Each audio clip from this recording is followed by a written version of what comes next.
Bonjour à tous et bienvenue dans cette nouvelle vidéo de biologie. Dans la précédente série de vidéos d'exploitation de documents, nous nous étions intéressés à l'organisation fonctionnelle de la cellule. Cette nouvelle série de vidéos aborde l'information génétique. Cette vidéo est organisée en une succession de 3 questions qui sont numérotées de 83 à 85 et qui s'appuient sur des documents que vous aurez à analyser. Chacune de ces 3 questions est repérable par l'icône suivante qui apparaît ici en haut à gauche de votre écran.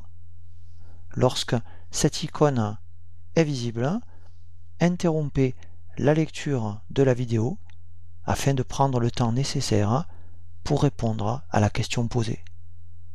Chaque question sera suivie par sa correction et l'icône suivante qui apparaît ici en bas à droite de votre écran vous signalera que vous êtes alors en train de visionner la partie correction.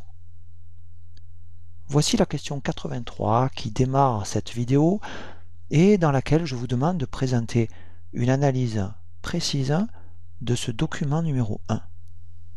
Cette analyse sera conduite en 4 temps. Dans un premier temps, vous présenterez le protocole technique qui a permis l'obtention de ce document. Et on vous indique que le matériel cellulaire observé ici a subi au préalable un choc osmotique, puis un ombrage métallique. Dans le second temps de votre analyse, vous décrirez ce document 1. Puis, dans un troisième temps, vous identifierez chacun des éléments que vous avez observés. Et enfin, dans un quatrième et dernier temps, vous présenterez vos connaissances sur le thème que ce document permet d'aborder.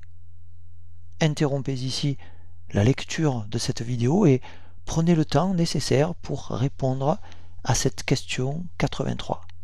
Puis, quand vous aurez terminé de rédiger votre analyse en 4 temps, vous pourrez relancer la lecture de cette vidéo afin de découvrir le corrigé qui suit. Voici la correction de la question 83. Vous deviez, dans le premier temps de votre analyse, présenter le protocole technique ayant permis l'obtention de ce document numéro 1. Le matériel cellulaire observé ici a subi un choc osmotique, c'est-à-dire que les cellules qu'on veut observer ont été au préalable placées dans un milieu hypotonique moins concentré que le milieu intracellulaire. Et nous avons vu dans la vidéo numéro 12 consacrée à l'osmose que des cellules placées dans un milieu hypotonique subissent une entrée d'eau par osmose. Et si le milieu extracellulaire est très hypotonique par rapport au milieu intracellulaire, la quantité d'eau qui va rentrer dans la cellule sera telle qu'elle provoquera l'éclatement de cette cellule. La cellule a donc subi ici un choc osmotique qui a conduit à la rupture de sa membrane plasmique. Nous avons vu que c'était par exemple le cas des globules rouges placés dans une solution de chlorure de sodium à 4 grammes par litre. Notons que, contrairement aux cellules animales, les cellules végétales et les bactéries sont protégées par une paroi rigide qui maintient leur forme. Et si l'on veut par exemple faire éclater des bactéries par choc osmotique, il faudra d'abord se débarrasser de leur paroi, par exemple par un traitement enzymatique avec du lysozyme. Après avoir fait éclater les cellules par choc osmotique, on étale le matériel cellulaire sur un support et l'on soumet ce matériel à un ombrage métallique avant son observation en microscopie électronique. Il fallait donc présenter ici la technique de l'ombrage métallique. Dans cette technique, les métaux sont utilisés sous forme métallique et non pas à l'état de sel. Les objets à observer sont de petites structures, par exemple des ribosomes, des virus ou des bactéries telles que celles qui sont représentées sur le document de droite. Ces objets sont déposés sur un support, Puis, un métal lourd, tel que l'or, le palladium ou le platine, est vaporisé et ce métal va se déposer sur l'objet. L'astuce qui rend cette technique intéressante est de placer la source des métaux lourds sur le côté de l'échantillon avec un léger angle. La vaporisation du métal est donc latérale par rapport à l'objet. Ainsi, le relief de l'échantillon va générer des ombres puisque le métal se dépose principalement sur les surfaces qui sont exposées à la source des métaux lourds, alors que les creux sont protégés de cette exposition. Les reliefs de l'objet retiennent les particules métalliques vaporisées, mais pas les creux de l'objet, parce que ces creux sont en quelque sorte dans l'ombre des objets saillants. Après ombrage métallique, lors de l'observation en microscopie électronique, les surfaces de l'objet faisant face à la source des métaux apparaîtront donc plus sombres et les creux apparaîtront plus clairs. Le résultat est un saisissant rendu de la forme de l'objet observé. Cet ombrage métallique donne ainsi une idée du relief du matériel observé par une technique d'observation qui est pourtant non pas en 3 dimensions, mais en 2 dimensions. Cette technique d'ombrage apporte des renseignements sur les formes, sur les dimensions des objets, mais pas sur leur structure interne. L'objet qui a subi cet ombrage métallique est finalement observé en microscopie électronique à transmission. Nous reviendrons un peu plus tard sur cette technique. Et l'image présentée ici est appelée une électronographie, c'est-à-dire une photographie obtenue grâce à l'utilisation d'un microscope électronique. Passons maintenant au deuxième temps de l'analyse du document numéro 1. Ce second temps devait être consacré à l'observation de ce document. L'élément central, visible ici, a la forme d'un bâtonnet dont les contours sont diffus et qui mesure environ 2 micromètres de longueur. Ce bâtonnet est entouré par un ensemble de boucles très fines qui occupent l'ensemble du champ d'observation. Le bâtonnet central porte également 5 prolongements. Ces prolongements sont ondulés, plus épais, plus nets que les boucles que nous avons évoquées précédemment. Le troisième temps de votre analyse était celui de la reconnaissance des éléments observés. L'élément central, de par sa forme en bâtonnet, de par sa taille micrométrique, est une bactérie, ou plus précisément le reste d'une bactérie après la perte de sa paroi et après son éclatement. On peut parler en fait ici d'un fantôme bactérien, c'est-à-dire une bactérie sans paroi et dont la membrane plasmique a été rompue. Les nombreuses boucles fines visibles à l'extérieur de ce fantôme bactérien constituent l'ADN de cette bactérie.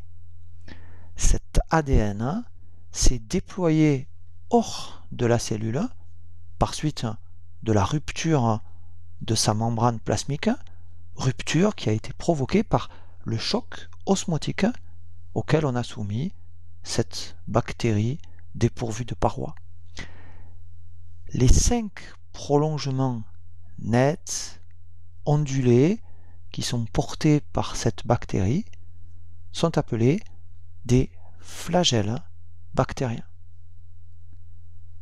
Il fallait, dans le 4e temps de votre analyse, mobiliser vos connaissances sur les bactéries sur leur ADN et sur leur flagelle. On oppose aux cellules eucaryotes, qui sont des cellules contenant un noyau, les cellules prokaryotes, qui sont dépourvues de noyau. Et il existe deux grands groupes de prokaryotes, les archéobactéries, ou archées, et les eubactéries, ou bactéries. Dans cette quatrième partie de l'analyse, un schéma représentant la structure d'une eubactérie était souhaitable et pouvait servir de support à votre commentaire. On pouvait aborder d'abord l'ADN de la bactérie, qui est représenté ici sur ce schéma. L'ADN, ou acide désoxyribonucléique, est un polymère dont les monomères constitutifs sont des nucléotides, et il existe 4 nucléotides différents qui entrent dans la composition de l'ADN et qui diffèrent par leur base azotée. Les bases azotées de l'ADN sont l'adénine, la cytosine, la guanine et la thymine. L'ADN est une macromolécule de très grande taille dont la longueur est de l'ordre du millimètre chez les bactéries. L'ADN est une molécule bicaténaire, c'est-à-dire qu'elle est formée par deux chaînes enroulées en hélice, si bien qu'on parle de double hélice d'ADN. L'ADN constitue le support de l'information génétique, c'est-à-dire que l'ADN contient les gènes qui sont formés chacun par une séquence spécifique de bases azotées. Alors que l'ADN est localisé dans le noyau des cellules eucaryotes, il est présent à l'intérieur du cytoplasme des cellules prokaryotes, qui sont en effet, je vous le rappelle, des cellules dépourvues de noyau. Lors du choc osmotique qui a conduit à l'obtention du fantôme bactérien observé sur le document numéro 1, la membrane plasmique qui limite le cytoplasme et qui est représentée ici en marron, s'est trouvée rompue par une trop forte entrée d'eau, ce qui a permis à l'ADN de se déployer hors de la bactérie. Alors qu'on trouve des membranes intracellulaires à l'intérieur des cellules eucaryotes, le cytoplasme bactérien en est dépourvu. Mais, comme dans le cytoplasme des cellules eucaryotes, on trouve dans le cytoplasme bactérien des ribosomes qui vont permettre la synthèse de protéines à partir d'ARN messagers. Rappelons que les ARN messagers sont produits par transcription de gènes. Cette transcription a lieu dans le cytoplasme de la bactérie alors qu'elle a lieu dans le noyau de la cellule eucaryote. L'ADN des bactéries est une molécule circulaire, c'est-à-dire qu'elle se referme sur elle-même, alors que les molécules d'ADN sont linéaires dans le noyau des cellules eucaryotes. Nous avons dit que la molécule d'ADN bactérien déployée est d'environ 1 mm de longueur, soit 1000 micromètres, alors que la bactérie que nous avons observée sur le document numéro 1 a une longueur de seulement 2 micromètres. L'ADN déployé atteint donc 500 fois la longueur de la bactérie. Cet ADN doit donc être replié maintes fois sur lui-même pour pouvoir être contenu dans la bactérie. De plus, l'ADN bactérien n'est pas condensable en chromosomes épais tels que ceux qu'on peut voir lors de la division d'une cellule eucaryote. Mais on appelle parfois aussi chromosome bactérien cette molécule d'ADN circulaire de la bactérie, bien que la structure de ce chromosome bactérien soit très différente de celle du chromosome eucaryote. La région dense de la cellule bactérienne qui contient le chromosome bactérien est appelée le nucléoïde, et ce nucléoïde n'est limité par aucune membrane. À l'intérieur du nucléoïde, on trouve un seul chromosome bactérien, alors que les cellules eucaryotes contiennent plusieurs chromosomes. L'ADN de la bactérie, comme celui des cellules eucaryotes, est associé à des protéines, mais ces protéines sont différentes de celles qui sont associées à l'ADN des eucaryotes.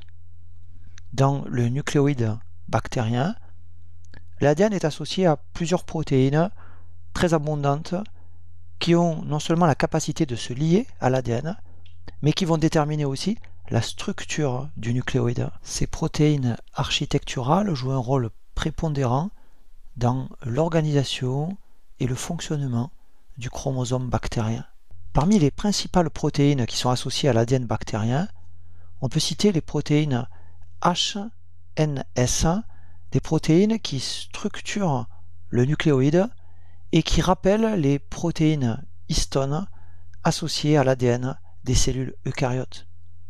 En plus de structurer le génome bactérien en compactant l'ADN, les protéines HNS des bactéries ont aussi la capacité de réguler l'expression de certains gènes bactériens.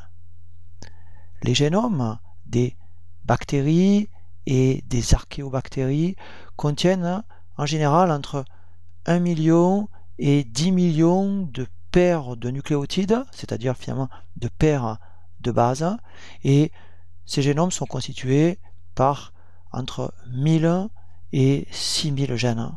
Par exemple, le chromosome de l'eubactérie Escherichia coli comprend environ 4,6 millions de paires de bases et quelques 4400 gènes. De nombreuses bactéries contiennent aussi des sortes de mini-chromosomes, c'est-à-dire des petits bouts d'ADN circulaires qu'on appelle des plasmides. Les plasmides des bactéries contiennent quelques gènes accessoires tels que des gènes qui confèrent à la bactérie une résistance à certains antibiotiques. La paroi bactérienne qui recouvre la membrane plasmique est responsable de la forme de la bactérie, mais elle assure aussi sa protection. Notons que la coloration de Gram permet de mettre en évidence les propriétés de la paroi bactérienne et d'utiliser ces propriétés pour distinguer deux types de bactéries, les bactéries à Gram positif et les bactéries à Gram négatif. Après coloration de Gram, les bactéries dites à Gram positif apparaissent de couleur violette au microscope optique. La paroi des bactéries à Gram positif est constituée d'une épaisse couche de peptidoglycanes. Après coloration de Gram, les bactéries à Gram négatif apparaissent de couleur rose au microscope optique. La paroi des bactéries à Gram négatif est composée de moins de peptidoglycanes, mais une membrane externe supplémentaire vient compléter leur paroi. Le lysozyme que nous avons évoqué précédemment dans la partie technique est une enzyme qui dégrade les peptidoglycanes de la paroi des bactéries Gram positives, parmi lesquelles figurent les bactéries pathogènes les plus communes comme les staphylocoques. Notons que notre salive et nos larmes contiennent du lysozyme, ce qui permet à ces sécrétions de jouer un rôle antibactérien. La paroi de certaines bactéries est entourée par une capsule gélatineuse et pour de nombreuses bactéries, la capsule est considérée comme un facteur de virulence, c'est-à-dire que la présence de cette capsule confère à la bactérie un pouvoir pathogène. Des poils droits, qu'on appelle aussi des pili, émergent aussi de la surface de certaines bactéries. Les pili sont plus courts et plus fins que les flagelles bactériens et ils ne sont pas impliqués dans la mobilité de la bactérie. Les pili sont utilisés pour adhérer aux différentes surfaces de l'hôte et pour favoriser les échanges génétiques entre bactéries. Certaines bactéries disposent aussi de flagelles permettant le déplacement de ces bactéries. Ainsi, la bactérie qui était visible sur le document numéro 1 comporte 5 flagelles. Les flagelles sont des structures facultatives chez les bactéries et elles confèrent une mobilité aux bactéries qui en possèdent. Le nombre de flagelles varie selon les bactéries. Parmi les bactéries flagellées, on peut citer Helicobacter pylori, qui est visible ici sur l'électronographie de droite. Cette bactérie vit à l'intérieur de notre estomac. Cette bactérie, Helicobacter pylori, tire son nom de sa forme en spirale et elle est dotée de plusieurs flagelles qui lui permettent de se déplacer sur le mucus qui recouvre la paroi gastrique. Et comme cette bactérie est responsable d'ulcères gastriques, ces ulcères peuvent donc être traités, comme toute maladie infectieuse d'origine bactérienne, par des antibiotiques. Les flagelles bactériens sont des structures ancrées dans la membrane plasmique et, contrairement aux flagelles des cellules eucaryotes, les flagelles bactériens ne contiennent pas de microtubules, pas de dinéine. Ce sont des flagelles qui n'ondulent pas et qui ne battent pas. Les flagelles bactériens sont de longs filaments hélicoïdaux rigides formés d'une répétition de sous-unités d'une protéine qu'on appelle la flagelline. Le flagelle bactérien tourne comme une hélice actionné par un moteur rotatif encastré dans la paroi bactérienne. Ce moteur du flagelle bactérien est constitué d'un rotor et d'un stator et il utilise la différence de pH que la bactérie maintient entre son cytoplasme et l'extérieur du cytoplasme pour créer un flux de protons à travers un complexe moléculaire qui tient lieu de stator. Ce flux de protons qui est dirigé vers le cytoplasme va entraîner une rotation très rapide du rotor. Ce moteur est fondé sur le même principe que l'ATP synthase mitochondriale ou chloroplastique, qui comprend aussi un système de rotor et de stator. Le principe de cette machine qui transforme un flux de protons en un mouvement de rotation est donc utilisé dans le cas du moteur flagellaire bactérien pour propulser la bactérie et dans le cas de l'ATP synthase mitochondriale ou chloroplastique pour synthétiser de l'ATP. Voici maintenant la question 84 dans laquelle je vous demande d'analyser précisément ce document numéro 2. Comme dans la question précédente, vous construirez votre analyse en 4 temps. Un premier temps pour aborder les aspects techniques ayant permis l'obtention de ce document. Un second temps pour décrire le document. Un troisième temps pour identifier les éléments observés. Et enfin, un quatrième temps pour présenter les éléments que vous aurez identifiés et exposer notamment la fonction de ces éléments. Pour prendre le temps de construire votre réponse, vous interromprez ici la lecture de la vidéo. Puis, quand vous aurez terminé les 4 temps de votre analyse, vous pourrez relancer la lecture de cette vidéo afin de découvrir le corrigé qui suit. Voici le corrigé de la question 84. Dans un premier temps, vous deviez aborder la technique utilisée pour obtenir ce document numéro 2. Ce document est une électronographie obtenue en utilisant un microscope électronique à transmission. Ce microscope permet d'observer l'ultrastructure interne des cellules. En microscopie électronique à transmission, un faisceau d'électrons traverse une coupe ultra fine de l'échantillon, alors qu'en microscopie optique, c'est la lumière qui traverse la coupe. Dans un microscope électronique, l'échantillon doit être exposé à un vide poussé, si bien que lors de la phase de préparation du matériel à observer, le tissu est généralement tué et conservé par fixation, d'abord dans du glutaraldéhyde qui fixe les protéines voisines entre elles, puis dans du tétroxyde d'osmium qui se lie aux bicouches lipidiques et aux protéines et les stabilise. Les coupes ultra fines du tissu fixé sont réalisées grâce à un ultra microtome. Puis, elles sont déposées sur une petite grille métallique pour pouvoir être observées ensuite avec un microscope électronique. De la même façon qu'en microscopie optique, on utilise des colorants pour rehausser le contraste des détails d'un échantillon, on utilise en microscopie électronique des sels de métaux lourds, ces métaux pouvant être de l'osmium, du plomb ou de l'uranium. L'échantillon préparé va recevoir dans le microscope électronique à transmission un faisceau d'électrons et certains des électrons qui atteignent l'échantillon seront diffractés par les structures imprégnées par le métal lourd. Les autres électrons qui traversent l'échantillon seront concentrés pour former une image qui peut être observée sur un écran phosphorescent. Après avoir abordé les aspects techniques, le second temps de votre analyse du document 2 devait être celui de l'observation.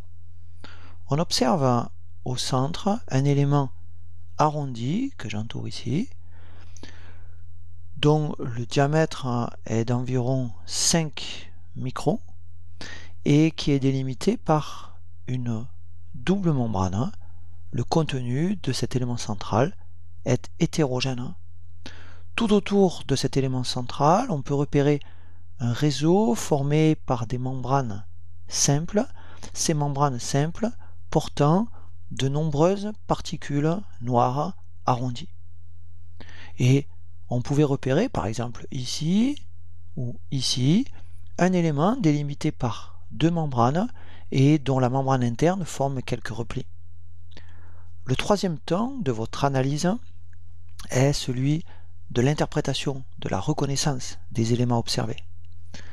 L'élément central est le noyau d'une cellule.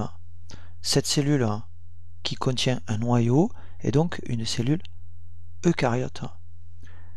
L'enveloppe nucléaire qui délimite le noyau et qui est légendée en 1 est formée par deux membranes, une membrane nucléaire externe et une membrane nucléaire interne, ces deux membranes étant séparées par un mince espace qu'on appelle l'espace périnucléaire. L'enveloppe du noyau sépare le nucléoplasme, qui est le compartiment nucléaire, du cytoplasme, qui est le compartiment situé à l'extérieur du noyau et qui est délimité par la membrane plasmique. La membrane nucléaire interne est recouverte du côté du nucléoplasme par un réseau de filaments intermédiaires formant la lamina nucléaire et qui est constitué de protéines appelées les lamines. Dans le nucléoplasme, on trouve une substance appelée la chromatine. Les zones les plus claires de cette chromatine correspondent à l'euchromatine, la vraie chromatine qui est légendée ici en 2. Alors que les zones les plus sombres, qui sont principalement situées sous l'enveloppe nucléaire, correspondent à l'hétérochromatine qui est légendée ici en 3. Les zones situées sous l'enveloppe nucléaire mais qui sont dépourvues d'hétérochromatine correspondent à l'emplacement des pores nucléaires. On peut également observer au centre du noyau une masse très dense aux électrons entourée par de l'hétérochromatine et qui constitue le nucléole qui est légendé ici en 4. À l'extérieur du noyau, dans le cytoplasme, on pouvait identifier les citernes du RER, c'est-à-dire les cavités du réticulum endoplasmique rugueux qui sont légendées ici en 5. C'est la présence de ribosomes, ces petites particules noires, liées à ces membranes côté cytoplasmique qui nous a permis d'identifier ici le RER. Notons que la membrane nucléaire externe porte aussi des ribosomes du côté cytoplasmique, la membrane nucléaire externe est en fait en continuité avec la membrane du RER1. On pouvait enfin identifier ici une mitochondrie qui est légendée en 6 et dont les replis de la membrane interne forment les crêtes mitochondriales. Après avoir identifié les éléments visibles sur ce document numéro 2, il vous fallait, dans le quatrième et dernier temps de votre analyse, mobiliser vos connaissances afin de présenter ces éléments. L'ADN de la cellule eucaryote, contrairement à celui de la cellule procaryote, est contenu dans le noyau. Comme chez les bactéries, cet ADN est bicaténaire et il porte l'information génétique de la cellule. Cet ADN n'est pas circulaire comme chez les bactéries, mais il est linéaire, formant des filaments. Cet ADN est associé à des protéines, notamment à des protéines histones. Et cet ADN peut se condenser en filaments épais pour former les chromosomes qui sont visibles au moment de la division cellulaire. Comme le noyau de la cellule va disparaître au moment de la division de la cellule eucaryote, on peut en déduire que la cellule qui est observée ici n'est pas en division, mais qu'elle est en interphase. Et les chromosomes, tels qu'on pourrait les voir en phase de division, ne sont donc pas visibles dans le noyau à ce stade. Les filaments d'ADN présents dans le noyau de la cellule eucaryote, bien que n'étant pas condensés en chromosomes épais, peuvent toutefois être quand même appelés des chromosomes, mais on ne peut pas les voir en interphase car ils sont insuffisamment compactés à ce stade. Il existe, par exemple, dans le noyau interphasique des cellules somatiques humaines, 46 chromosomes qui ne sont pas condensés en filaments épais. Les chromosomes des cellules eucaryotes sont constitués chacun d'une double hélice d'ADN linéaire qui contient chez l'humain une moyenne de 150 millions de paires de bases par chromosome.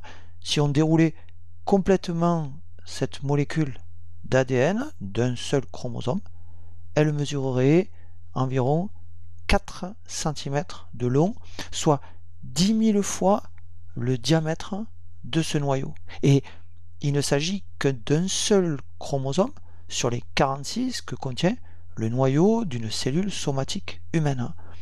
Si on mettait bout à bout les 46 brins d'ADN qui sont répartis sur les chromosomes du noyau d'une de nos cellules, le fil ainsi constitué mesurerait 2 mètres de long, un fil très long, mais localisé dans un noyau dont le diamètre est de seulement quelques microns. Le génome humain complet est formé d'un peu plus de 3,2 milliards de paires de bases et il contient environ 21 000 gènes codant des protéines. L'ADN du noyau de la cellule eucaryote est associé à des protéines, notamment des protéines histones qui sont représentées en mauve sur ce schéma, ce qui permet de constituer la chromatine. Ce complexe d'ADN et de protéines que forme la chromatine arrive à tenir dans le noyau grâce à un système complexe de compactage comprenant plusieurs niveaux et qui est capable de fortement raccourcir la longueur initiale des molécules d'ADN. La double hélice d'ADN qui est observée ici à gauche en microscopie électronique à transmission a un diamètre de seulement 2 nanomètres. Dans la chromatine, les protéines histones sont liées à l'ADN et elles vont permettre la formation d'une fibre de chromatine de 10 nanomètres de diamètre. Cette fibre, observée ici à droite en microscopie électronique à transmission ressemble à un collier de perles. Chacune des perles est un nucléosome constitué par de l'ADN qui s'enroule autour d'un cœur protéique formé de 8 molécules d'histone, 2 molécules H2A, 2 molécules d'H2B, 2 molécules d'H3 et 2 molécules d'H4. Le fil présent entre les perles constitue l'ADN internucléosomal. L'extrémité ou queue de chaque histone pointe à l'extérieur du nucléosome. Une histone supplémentaire, qu'on appelle l'histone H1 ou histone de liaison, se fixe sur chaque nucléosome en entrant en contact à la fois avec l'ADN et avec les autres protéines histones. Elle modifie ainsi le trajet de l'ADN lors de sa sortie du nucléosome, ce qui va intervenir dans le stade suivant de compaction de la chromatine. Le niveau de condensation suivant de la chromatine met en jeu des interactions entre les queues des histones d'un nucléosome, l'ADN internucléosomal et les nucléosomes qui l'entourent. L'histone H1 intervient à ce stade de compaction. Ces interactions permettent à la fibre de 10 nanomètres de s'enrouler et de former une fibre de chromatine d'environ 30 nanomètres de diamètre, visible ici à gauche en microscopie électronique à transmission. Cette fibre de 30 nanomètres forme à son tour des boucles qu'on appelle les domaines en boucle et qui sont visibles ici en microscopie électronique à transmission. Ces boucles sont liées à une armature chromosomique qui est constituée par des protéines. Cette armature est visible ici en microscopie électronique à transmission. Il se forme ainsi une fibre de 300 nanomètres de diamètre. Lorsque la cellule démarre sa division, la chromatine va encore se condenser pour finir par former un nombre caractéristique de chromosomes métaphasiques, épais et courts qu'il est possible de distinguer les uns des autres en microscopie optique. En début de division, les domaines en boucle de la fibre de 300 nanomètres s'enroulent et se replient, aboutissant au degré de compaction maximale atteint au stade du chromosome métaphasique qui est visible ici en microscopie électronique à transmission. Ce chromosome est formé de 2 chromatides qui sont issus de la réplication de l'ADN, un processus de copie de l'ADN qui a eu lieu au cours de la phase S de l'interphase et donc a eu lieu avant la phase de division. La largeur d'une chromatide est de 700 nanomètres. Le centromère est la zone de liaison qui réunit les 2 chromatides sœurs d'un chromosome. Les télomères sont les parties de l'ADN situées aux 2 extrémités de chaque chromosome. Les télomères servent à protéger les extrémités des chromosomes, notamment en empêchant 2 chromosomes différents de se souder entre eux. L'épaisseur d'un chromosome métaphasique avec ces 2 chromatides est donc de 1400 nanomètres, soit 700 fois le diamètre de la double hélice d'ADN de départ. Pendant l'interphase, la chromatine est beaucoup moins condensée que pendant la mitose, mais dans le noyau, toute la chromatine n'est pas au même niveau de condensation. Ainsi, sur le document numéro 2, on a pu distinguer dans le noyau les 2 formes de chromatine. L'hétérochromatine qui apparaît sombre en microscopie électronique à transmission est une chromatine très condensée. Le chromatine ou chromatine vraie claire en microscopie électronique à transmission est une chromatine beaucoup plus lâche, beaucoup moins compacte. En fait, une partie seulement de la chromatine est présente dans le noyau sous la forme d'une fibre de 10 nanomètres et la majeure partie de la chromatine interphasique est présente sous la forme d'une fibre de 30 nanomètres, elle-même repliée en domaines en boucle dans certaines régions du noyau. Les domaines en boucle peuvent être liés à la lamina nucléaire. Pendant l'interphase, la chromatine de chaque chromosome occupe une zone précise à l'intérieur du noyau et les fibres de chromatine des différents chromosomes ne s'en mêlent pas. Il faut cependant noter que même au cours de l'interphase, une partie de la chromatine se trouve dans un état hautement condensé. C'est ce type de chromatine qu'on appelle l'hétérochromatine. Dans le noyau d'une cellule de mammifère, plus de 10% du génome est sous la forme d'hétérochromatine. L'hétérochromatine est fortement concentrée dans certaines régions spécialisées, notamment au niveau des centromères et des télomères. L'hétérochromatine du noyau interphasique est également présente dans de nombreux endroits le long des chromosomes et la position de ces zones peut varier au cours du temps dans la cellule. En raison de sa forte compaction, l'ADN présent dans l'hétérochromatine n'est pas accessible à l'appareil de transcription et les gènes qu'il contient ne sont donc pas transcrits. Notons que dans le noyau des cellules somatiques des femelles de mammifères, un des deux chromosomes X est entièrement inactivé sous la forme d'hétérochromatine.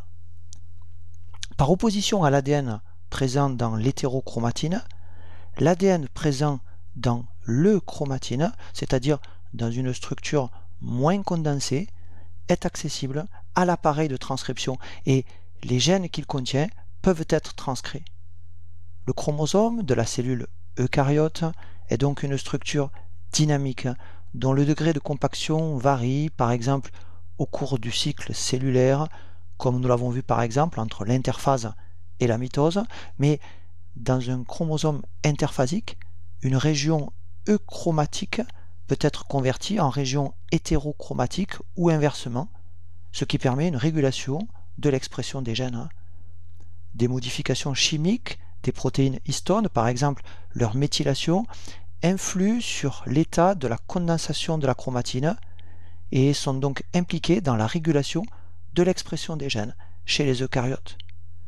Sur le document 2, on avait également identifié ici le nucléole, qui est une structure nucléaire non limitée par une membrane, entourée par de l'hétérochromatine, et qui est le siège de la synthèse des ARN ribosomaux, ainsi que de l'assemblage des sous-unités ribosomales.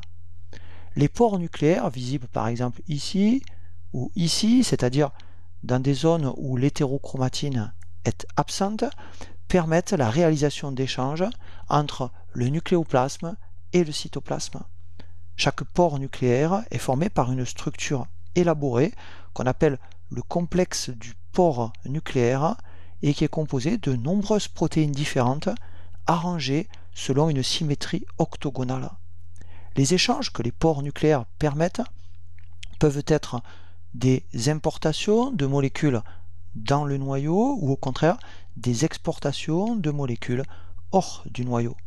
Ainsi, les protéines ribosomales qui sont synthétisées dans le cytoplasme entrent dans le noyau par l'intermédiaire des pores nucléaires et elles sont ensuite assemblées aux ARN ribosomaux au sein du nucléole.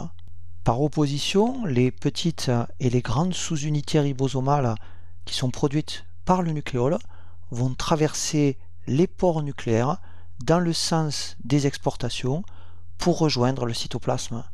Les ribosomes actifs, c'est-à-dire ceux qui réalisent le processus de traduction, sont constitués par l'assemblage d'une petite et d'une grande sous-unité ribosomale.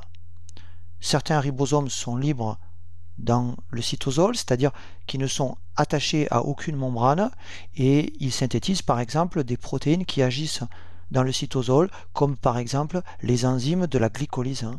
Les protéines ribosomales sont aussi synthétisées par les ribosomes libres avant d'entrer dans le noyau par les pores nucléaires pour rejoindre le nucléole. Les ribosomes visibles ici sont portés par la face cytosolique du RER ainsi que par la membrane nucléaire externe. Ces ribosomes liés produisent des protéines qui vont entrer dans les citernes du RER. Ces protéines, synthétisées par les ribosomes liés au RER, peuvent être des protéines que la cellule va sécréter ou des protéines destinées à être insérées dans la membrane plasmique ou encore des enzymes qu'on trouvera à l'intérieur des lysosomes. Les protéines produites par les ribosomes liés seront transférées par voie vésiculaire du RER au Golgi avant de rejoindre leur destination finale. Les mitochondries, comme celle qui est visible ici, sont des organites délimités par une double membrane et les ATP synthases que portent leurs membranes internes produisent la majeure partie de l'ATP de la cellule eucaryote.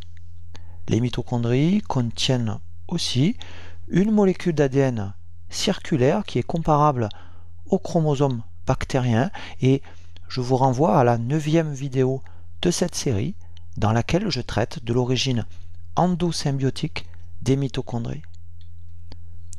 Voici la question 85 qui est la dernière de cette vidéo. Je vous demande d'analyser précisément ce document 3 en utilisant à nouveau la démarche en 4 temps adoptée précédemment. Comme dans les deux questions précédentes, le premier temps de votre analyse sera consacré à la présentation des aspects techniques, puis le second temps sera celui de l'observation. Dans un troisième temps, vous interpréterez ce document numéro 3, et enfin, dans un quatrième temps, vous mobiliserez vos connaissances pour prolonger l'étude de ce document en abordant les notions importantes qui peuvent être associées à ce document. Interrompez ici la lecture de la vidéo pour avoir le temps de répondre précisément à cette question 85. Puis, quand vous aurez terminé votre analyse, vous redémarrerez la lecture de cette vidéo pour découvrir le corrigé qui suit. Voici la réponse à la question 85, dans laquelle vous deviez analyser ce document en 4 temps. Le premier temps de votre analyse devait être consacré à la présentation de la technique ayant permis l'obtention de ce document numéro 3. Ce protocole pouvait être présenté en 6 étapes. Lors de la première étape de ce protocole, on va prélever des cellules capables de proliférer et on va laisser ces cellules se diviser quelques jours en culture. On peut par exemple prélever du sang veineux périphérique puis l'incuber dans un milieu de culture contenant une substance qui va activer la division des lymphocytes T. Les fibroblastes de la peau, prélevés à partir d'une biopsie de peau, sont également couramment utilisés dans cette technique. Pour une étude des cellules embryonnaires et fœtales, on peut prélever des cellules dans le liquide amniotique ou réaliser une biopsie des villosités choriales ou encore prélever du sang fœtal dans le cordon ombilical. Après cette phase de multiplication in vitro des cellules, on va procéder à la seconde étape du protocole qui consiste à bloquer la division des cellules au stade de la métaphase. Et pour induire ce blocage, on va ajouter de la colchicine qui est une molécule issue de la colchique. La colchicine empêche la polymérisation de la tubuline et elle s'oppose donc à la formation du fuseau mitotique. La mitose se trouve ainsi bloquée au stade de la métaphase, c'est-à-dire au stade où les chromosomes sont au maximum de leur condensation et sont donc le plus visibles. Dans la troisième étape du protocole, on procède à un choc osmotique en plaçant les cellules dans un milieu hypotonique. Cette étape entraîne le gonflement des cellules parce qu'un flux net d'eau est alors dirigé vers la cellule selon le phénomène d'osmose. La membrane plasmique et les membranes nucléaires se trouvent ainsi fragilisées. Dans la quatrième étape, on va préparer les lames à observer. Les constituants cellulaires sont alors fixés et on utilise par exemple comme fixateur un mélange d'acide acétique et de méthanol. Les cellules sont alors prêtes à être étalées. On laisse alors tomber quelques gouttes de cette préparation sur une lame de verre et le fait de faire tomber la suspension cellulaire va faire éclater les membranes fragilisées, libérant ainsi les chromosomes. C'est ce que l'on appelle un étalement chromosomique.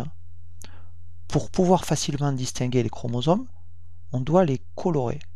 La coloration la plus classique est la coloration au GMSA qui entraîne, après l'application d'un traitement approprié, l'apparition de bandes sur les chromosomes. Cette méthode révèle le long des chromosomes une alternance de bandes transversales, faiblement ou fortement colorées, dont la disposition topographique va différer d'un chromosome à l'autre. Il existe également d'autres méthodes de coloration qui font apparaître d'autres types de bandes. On peut aussi colorer, comme cela a été fait pour obtenir le document numéro 3, chaque chromosome d'une couleur différente par la technique d'hybridation de l'ADN. Dans cette méthode, un court brin d'acide nucléique marqué avec un colorant fluorescent va servir de sonde et cette sonde va permettre de repérer sa séquence d'ADN complémentaire en émettant une lumière colorée sur la zone du chromosome cible où cette sonde s'est fixée. On peut ainsi en quelque sorte peindre les chromosomes d'une couleur différente pour pouvoir ensuite les identifier. Cette peinture chromosomique va être réalisée en exposant les chromosomes à une grande collection de sondes dont les séquences correspondent à des séquences connues du génome. Les sondes correspondant à chaque chromosome sont couplées à des colorants fluorescents différents. Pour cette technique de marquage par hybridation, les chromosomes devront être soumis à des traitements qui séparent les deux brins de la double hélice d'ADN, ce qui permettra ensuite leur appariement avec les sondes, mais tout en maintenant relativement intacte la structure globale du chromosome que nous voulons observer. Lors de la cinquième étape, les lames sont observées en microscopie optique, puis photographiées. Et si on a utilisé des sondes fluorescentes pour marquer les chromosomes, on observera les lames avec un microscope optique en fluorescence. Les chromosomes que la cellule lysée a libérés et qui sont observés au cours de cette cinquième étape sont distribués de façon aléatoire dans le champ d'observation. À partir des images obtenues dans l'étape d'observation, on va procéder à la sixième et dernière étape de ce protocole, étape au cours de laquelle on va reclasser les chromosomes en fonction de leur forme, de leur taille, de la position de leur centromère, de leur coloration, de la présence de bandes colorées. Et par exemple ici, le document de gauche montre les chromosomes avant leur classement et le document 3 qui est visible ici à droite montre ces mêmes chromosomes après leur classement. Passons maintenant au second temps de l'analyse du document 3 qui devait être consacré à l'observation de ce document numéro 3. On observe ici sur ce document 3 46 chromosomes colorés, linéaires, ayant chacun la forme d'un bâtonnet. Ces bâtonnets ont une épaisseur d'environ 1,5 micromètre, soit 1500 nanomètres, et leur longueur est variable. Ainsi, les deux chromosomes colorés en jaune qu'on a positionnés ici en haut à gauche sont les plus longs. Et quand on observe ce document de gauche à droite, puis de la première à la quatrième ligne, on peut voir que les chromosomes sont de plus en plus petits. Ils ont en fait été classés volontairement par taille décroissante. Tous les chromosomes qui sont visibles sur ce document 3 sont présents chacun en deux exemplaires morphologiquement identiques et présentant ici la même coloration. Notons que la paire de chromosomes qui a été positionnée ici en bas à droite et qui a été colorée en vert n'est pas la plus petite des paires, alors que nous avons vu que toutes les autres paires ont été positionnées selon leur taille décroissante. Cette dernière paire a été volontairement mise à l'écart des autres lors de l'étape de classement des chromosomes. Notons au passage que les deux chromosomes de cette paire particulière sont d'assez grande taille et qu'ils sont morphologiquement semblables et ici qu'ils présentent la même coloration. On peut finalement numéroter les 22 premières paires, la première paire étant formée par les chromosomes les plus longs et la 22e par les chromosomes les plus courts. On n'attribue pas de numéro à cette paire de chromosomes particulière sur laquelle on reviendra. Après avoir décrit ce document 3, le troisième temps de votre analyse devait être consacré à son interprétation. Ce document constitue ce que l'on appelle un caryotype et la technique que je vous ai présentée tout à l'heure était la technique d'obtention d'un caryotype. Dans ce caryotype, chaque chromosome est présent ici en deux exemplaires et on appelle chromosomes homologues les deux chromosomes constitutifs de chaque paire et nous reviendrons sur cette notion de chromosome homologue dans le quatrième temps de cette analyse de documents. Comme on observe ici des paires de chromosomes homologues, on peut en déduire que la cellule qui a permis l'obtention de ce caryotype est une cellule diploïde. On dira que le nombre de chromosomes de cette cellule est égal à 2n. Sur ce caryotype, le nombre total de chromosomes est égal à 46, soit 23 paires de chromosomes. On pouvait donc écrire ici que 2n égale 46, n étant le nombre de paires de chromosomes, soit ici n égale 23. Ce nombre total de 46 chromosomes est le nombre de chromosomes qui caractérise les cellules somatiques humaines. Il s'agissait donc ici du caryotype de l'être humain. Et parmi les 23 paires de chromosomes, 22 paires qui sont numérotées ici de 1 à 22 sont des paires d'autosomes. Les autosomes, ce sont des chromosomes non sexuels qu'on oppose aux chromosomes sexuels. Et il existe 44 autosomes dans les cellules somatiques humaines, c'est-à-dire 22 paires d'autosomes.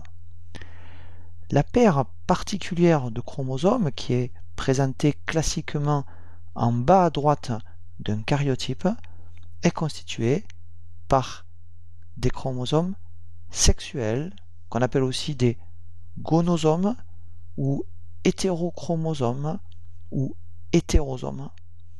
Les chromosomes sexuels sont impliqués dans la détermination du sexe génétique.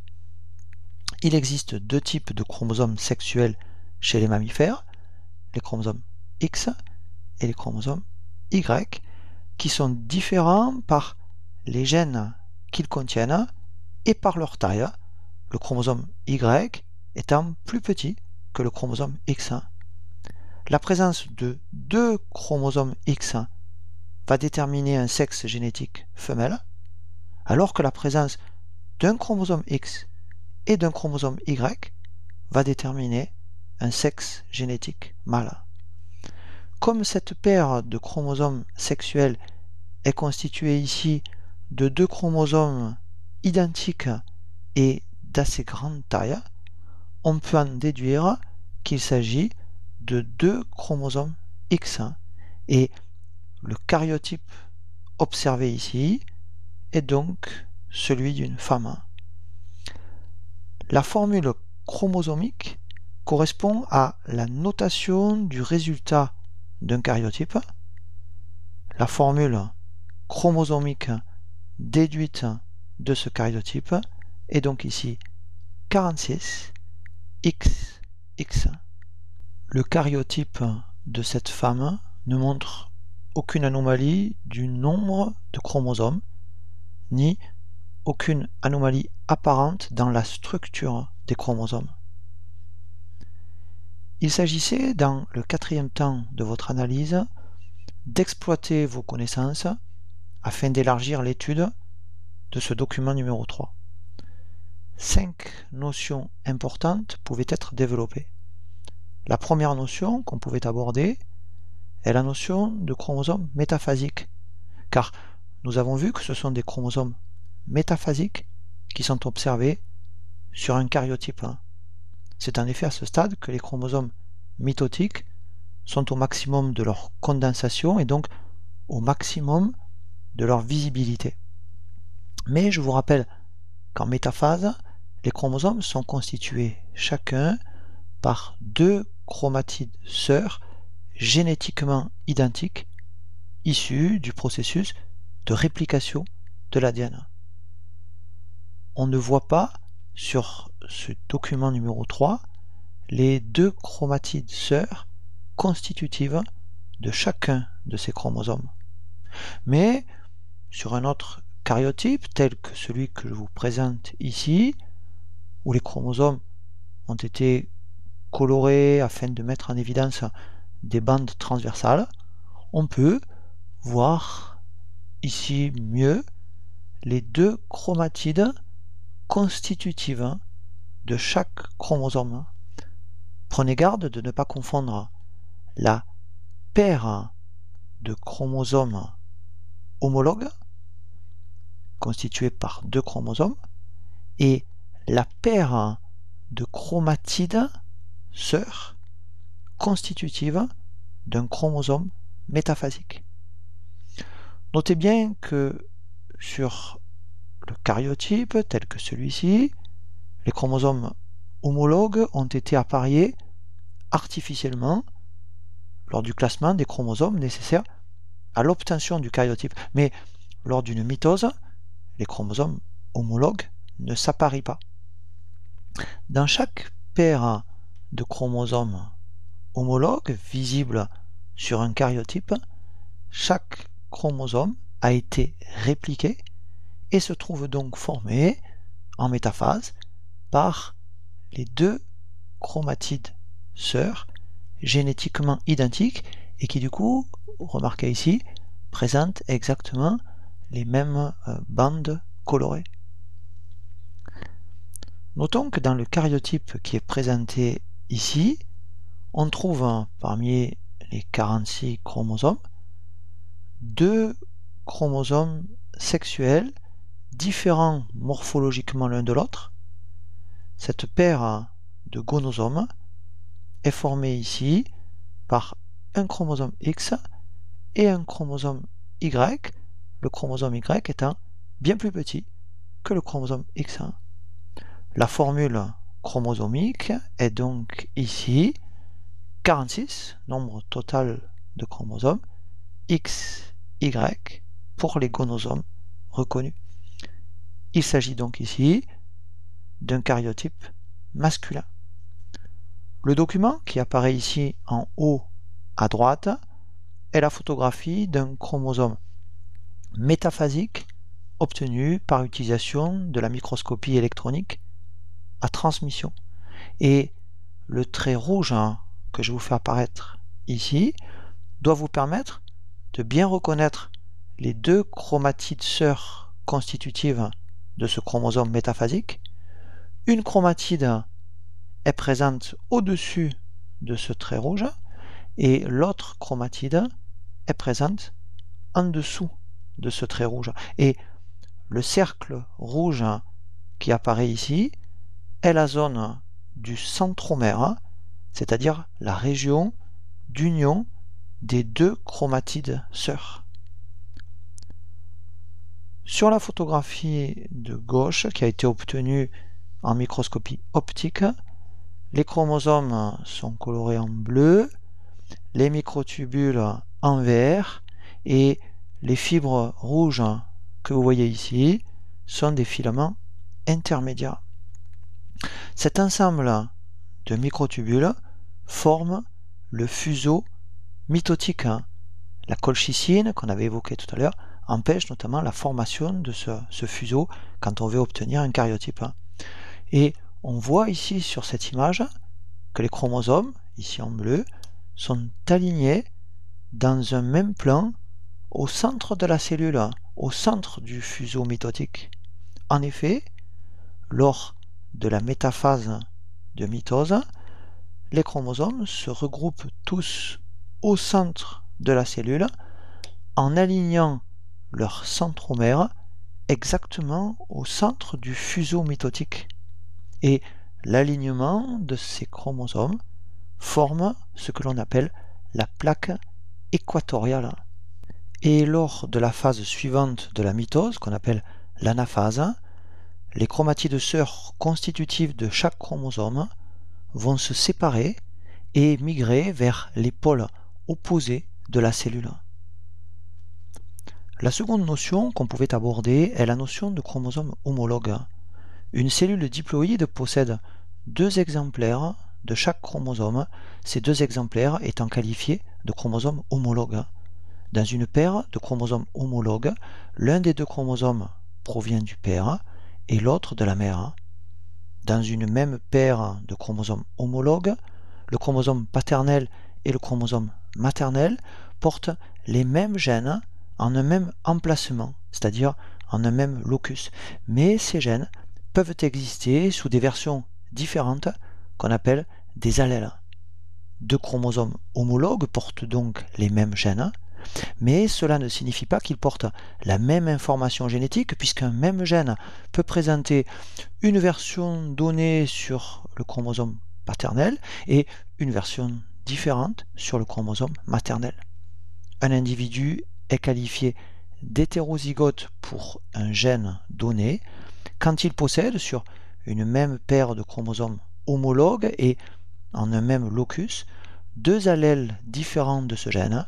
Par exemple ici, l'allèle dominant grand A sur un chromosome et l'allèle récessif petit a sur l'autre chromosome. Un individu est qualifié d'homozygote pour un gène donné quand il possède sur une même paire de chromosomes homologues et en un même locus deux allèles identiques de ce gène. Par exemple ici, l'allèle dominant grand A sur les deux chromosomes d'une même paire de chromosomes homologues.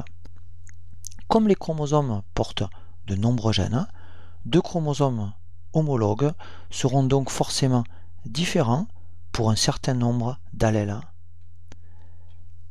La troisième notion que l'on pouvait aborder est la complémentarité entre la fécondation et la méiose. Ce document présente le cycle de développement humain. En vert apparaît la phase haploïde, en marron la phase diploïde. Je vous rappelle que chez l'humain, le nombre de paires de chromosomes homologues d'une cellule diploïde, c'est-à-dire le nombre n, est égal à 23. Ce cycle démarre par l'étape de fécondation qui est l'union du gamète mâle, le spermatozoïde, et du gamète femelle. Ces deux cellules sexuelles sont des cellules germinales, haploïdes, qui ne contiennent que N chromosomes, c'est-à-dire 23 chromosomes chez l'humain.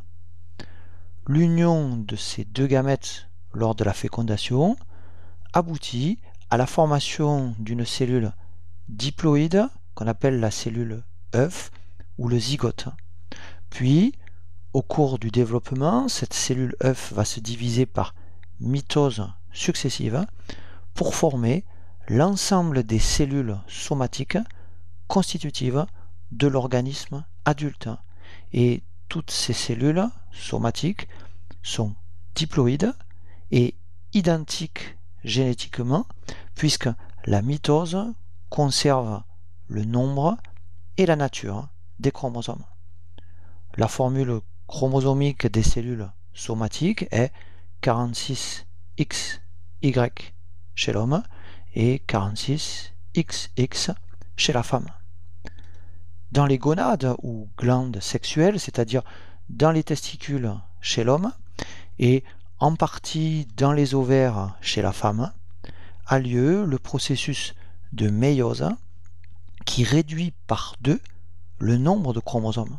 En effet, la première division de méiose est une division réductionnelle qui permet la formation de 2 cellules haploïdes à partir d'une cellule diploïde. Lors de la prophase de cette première division de méiose, qu'on appelle aussi la prophase 1, les paires de chromosomes homologues vont se former. Notons que dans les spermatocytes 1 qui vont subir cette première division de méiose, les chromosomes X et Y, qui ne sont pas des chromosomes homologues, s'apparient également au cours de la prophase 1 grâce à leur région pseudo-autosomale. Puis, au cours de l'anaphase de cette première division de méiose, qu'on appelle aussi l'anaphase 1, les chromosomes homologues de chaque paire vont se séparer. Et ainsi, chez l'humain, 23 chromosomes vont migrer vers un pôle de la cellule et les 23 autres chromosomes vont migrer vers l'autre pôle. La seconde division méiotique, qualifiée d'équationnelle, séparera ensuite les chromatides.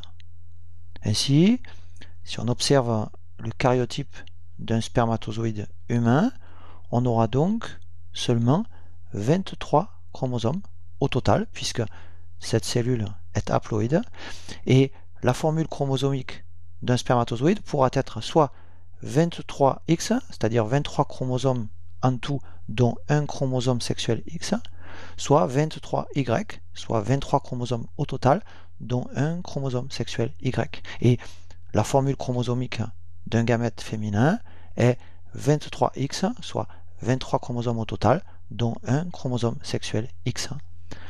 Notons que les recombinaisons génétiques qui ont lieu pendant la prophase 1 et la séparation aléatoire des chromosomes homologues qui a lieu en anaphase 1 vont contribuer à générer une diversité génétique des gamètes. La quatrième notion qui pouvait être abordée est le rôle que jouent les gonosomes, c'est-à-dire les chromosomes sexuels, dans la détermination du sexe chez les mammifères. C'est en fait le spermatozoïde, au moment de la fécondation, qui va déterminer le sexe génétique de l'individu. En effet, le gamète féminin ne peut apporter que le chromosome X. Si le spermatozoïde qui féconde le gamète femelle porte un chromosome Y, les chromosomes sexuels du zygote seront X et Y, et le sexe génétique de l'enfant à naître sera mâle. Le chromosome Y porte en effet le gène SRY qui va induire une cascade d'expression de gènes conduisant, à partir de 2 gonades indifférenciées, à la formation de 2 testicules, et ce sont ces 2 testicules qui détermineront à leur tour le sexe phénotypique par l'intermédiaire d'hormones testiculaires, dont notamment la testostérone. Par contre, si le spermatozoïde qui féconde le gamète femelle porte un chromosome X, les chromosomes sexuels du zygote seront 2 chromosomes X et le sexe génétique de l'enfant à naître sera femelle. Dans ce cas, l'absence de chromosome Y et donc l'absence de gène SRY ne permettra plus aux 2 gonades indifférenciées de devenir des testicules et c'est une autre cascade d'expression de gènes qui intervient alors et qui conduira à l'obtention de 2 ovaires. Le phénotype sexuel sera dans ce cas féminin. Rappelons que dans les cellules somatiques féminines, un des 2 chromosomes X est entièrement inactivé sous la forme d'hétérochromatine, qu'on appelle la chromatine sexuelle ou le corpuscule de Barr, qui est localisé sur la face interne de la membrane nucléaire interne. Cette inactivation d'un des 2 chromosomes X se produit très tôt au cours de l'embryogenèse et selon les cellules, ce peut être soit le X d'origine paternelle, soit le X d'origine maternelle, qui peut être inactivé. Ainsi, comme chez un sujet masculin, les gènes du chromosome X ne sont actifs qu'en un seul exemplaire dans les cellules de la femme. La 5e notion que l'on pouvait aborder est celle des anomalies chromosomiques détectables par le karyotype. Un karyotype réalisé à partir de cellules embryonnaires peut permettre de connaître le sexe génétique de l'enfant avant sa naissance. Mais un karyotype peut permettre aussi de déceler des anomalies qui concernent le nombre ou la structure des chromosomes. On qualifie d'anomalie chromosomique tout remaniement du nombre ou de la structure des chromosomes. Les anomalies chromosomiques peuvent impliquer un ou plusieurs chromosomes et elles peuvent être présentes dès la naissance. Elles peuvent aussi être acquises au cours du processus tumoral et elles sont alors observées seulement dans les cellules cancéreuses. Les anomalies chromosomiques résultent d'un accident qui survient soit au cours de la méiose, soit au cours d'une mitose. Évoquons, dans un premier temps, les anomalies de nombre de chromosomes. Les anomalies du nombre de chromosomes résultent d'une mauvaise ségrégation des chromosomes au cours de la division cellulaire, les 2 chromosomes d'une même paire migrant tous les 2 vers la même cellule fille. Et ces mauvaises ségrégations des chromosomes peuvent s'observer aussi bien au cours de la mitose que lors de l'une des 2 divisions de méiose. Dans le cas d'une non-disjonction de chromosomes lors de la méiose réductionnelle, ce qui est représenté ici, ou dans le cas d'une non-disjonction de chromosomes lors de la méiose équationnelle, ce qui est représenté ici, on obtiendra 2 types de gamètes. Un premier type de gamète, représenté ici, ici ou ici, est un gamète contenant un chromosome en trop. Et si un gamète de ce type contenant n plus 1 chromosome féconde un gamète normal contenant n chromosomes, le zygote qui se formera sera alors trisomique, c'est-à-dire de karyotype 2n plus 1. Un second type de gamète qu'on obtiendra dans le cas d'une non-disjonction de chromosomes en méiose est un gamète contenant un chromosome en moins. Et si ce type de gamète contenant n-1 chromosomes féconde un gamète normal qui contient n chromosomes, le zygote formé sera alors monosomique, c'est-à-dire de karyotype 2n-1. Notons que les mauvaises ségrégations méiotiques sont habituellement accidentelles, mais elles sont favorisées par l'accroissement de l'âge maternel. Parmi les trisomies humaines concernant un autosome, on peut citer le syndrome de Down, qui est une trisomie 21, c'est-à-dire que le chromosome 21 est présent en 3 exemplaires. Le karyotype, présenté ici, est celui d'une fille, puisqu'il y a 2 chromosomes X, ici, et cette fille est atteinte de trisomie 21, puisque on peut repérer ici la présence de 3 chromosomes 21. La formule chromosomique de cette fille est donc 47, qui est le nombre total de chromosomes, XX, les 2 chromosomes sexuels, plus 21, qui est le 47e chromosome, le chromosome surnuméraire, puisqu'il y a 3 chromosomes 21 ici. Et les caractères phénotypiques de ce syndrome de Down sont notamment un visage aplati et large, ainsi qu'une petite taille et un retard mental. Un exemple de trisomie humaine concernant les chromosomes sexuels est le syndrome de Klinefelter, avec présence de 3 chromosomes sexuels, 2 chromosomes X et un chromosome Y. La formule chromosomique est alors 47XXY. Les sujets atteints par ce syndrome de Klinefelter sont des garçons stériles qui présentent les caractères phénotypiques qui sont présentés ici, et ces garçons ont également un retard mental. Le syndrome de Turner est une monosomie caractérisée par la présence de seulement 45 chromosomes, car un seul chromosome sexuel est présent ici, le chromosome X. Vous voyez qu'il n'y a pas un second chromosome X ni de chromosome Y. La formule chromosomique des sujets atteints par ce syndrome de Turner est donc 45X0. Et ces sujets sont des femmes stériles dont les caractéristiques phénotypiques sont présentées ici. Nous venons d'évoquer les anomalies du nombre de chromosomes. Abordons dans un second temps les anomalies de structure des chromosomes. Les anomalies de structure des chromosomes sont la conséquence d'un réarrangement du matériel chromosomique. Ces réarrangements peuvent concerner un seul chromosome ou plusieurs. Les principaux réarrangements structuraux sont les délétions, les duplications, les inversions et les translocations.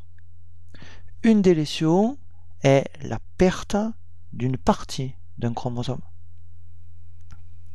Une duplication est au contraire la présence en double exemplaire d'une région chromosomique.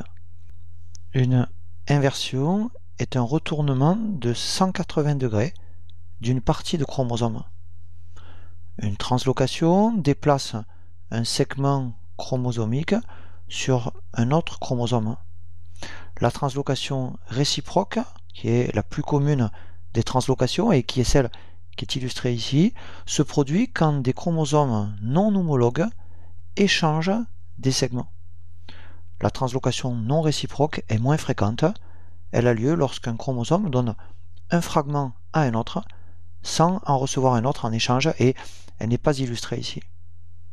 Notons que de nombreux réarrangements chromosomiques se sont produits au cours de l'évolution. Ainsi s'achève cette 17e vidéo qui était consacrée aux chromosomes des cellules prokaryotes et eucaryotes.